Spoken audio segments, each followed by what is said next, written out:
Okay guys, another DIY, no?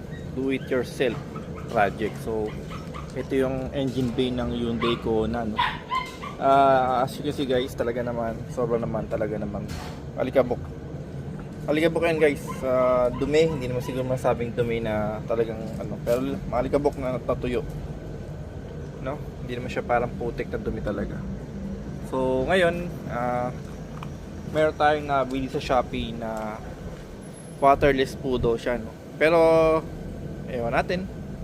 So ito yon yung waterless engine detailer. Safe to sa mga sensor alternator, plastic and rubber paint and belt. Okay, so pero first pag ginawa natin to, unplug lang natin yung battery, yung sa positive niya, and then takpan lang ng konti yon. Ito kasi mga switch na yun, no? Tapos ano pa ba, tapos spray lang natin doon ng hangin din. Grabe, no? Ganyan klase ng makina. Okay, so try na po natin siya kung mag-work. And then siguro cut by cut na video guys, para at least makapakita ko. Pero hindi ko na ibubuhin yung ating pagka-video kasi ano na, hahaba lang tayo. Okay, thank you for watching po, no? And so after natin siya na vacuum ng konti, takpan natin itong alternator, yung sa air filter niya. Yan, may takip siya guys. Hindi naman totally takip, pero at least kumbaga yung flow ng tubig pabagsak sa kanya, no? Talaga naman sometimes pag sa naulan talagang ganoon talaga yung magiging ano yan. Tapos yung fuse box, tapos yung sa ECU nya, ayan, diyan natin siya tinakpan natin siya ng ano, hindi naman matatakpan talaga naman totally yan. Makoveran lang yung ating ibabaw para yung tubig bagsak niya pababa, puro pababa.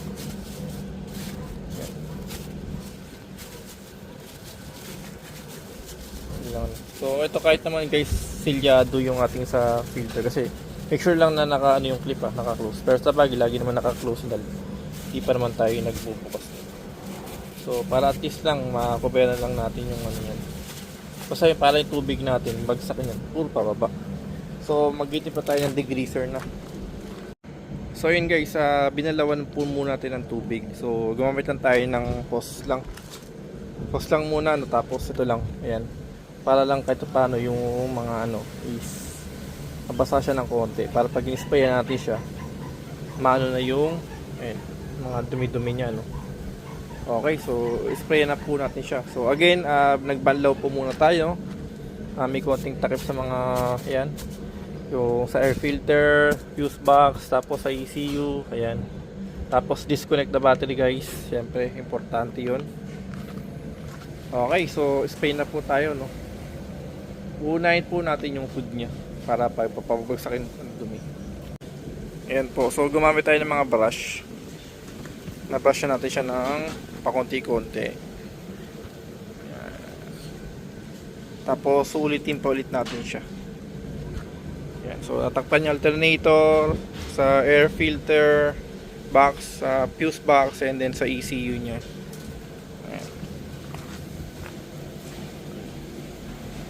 Okay, so ayan, nakadalawang beses tayo ng pagsabon tapos banlaw, at ito na po siya, no? Ayan. So ngayon guys, ito na, teka lang, gamit na tayo ating vacuum, itong ating pinaka vacuum mismo, no? Ayan, so sprayan lang natin para at least mawala lang yung mga patak-patak ng tubig at yung mga naiipon na tubig sa mga sulok-sulok niya, no? Again, ito po yung ating DIY na cleaning sa Hyundai Kona engine bay. After natin madusting, matanggal yung alikabok, tapos binanlawan, sinabon, binanlawan, pinag-vacuum natin, or yung pinaka-pressure ng air pressure, no? So para matanggal lang yung mga singit-singit na nag-stack ng mga tubig, no, sa mga sakit na ganyan. Ayan guys, no, kahit paano natanggal natin, pero gagamit tayo guys nung ano, yung waterless. Saan nga ba yun? Ayan, ito guys, gagamit pa rin tayo nito. Gagamit po tayo pa rin nito, no, na Prime Care Solution 2018 is, no, ayan, para matesting din natin to. Pero ito kasi ito ang apply lang na spray direct to the engine surface, leave it to 10-15 minutes ganun. Tapos until wipe it until dirt remove. So yun. So medyo na-intriga tayo dito kasi baka nga waterless to no. So hindi na kailangan ng banlawan pa. Pero kasi una muna natin siya nilinis. Tapos gamit tayo na ito ano. Okay, so napunasan na po natin siya no. Ito. Ano. Para talaga siyang para talagang magic gatas na malabnaw no.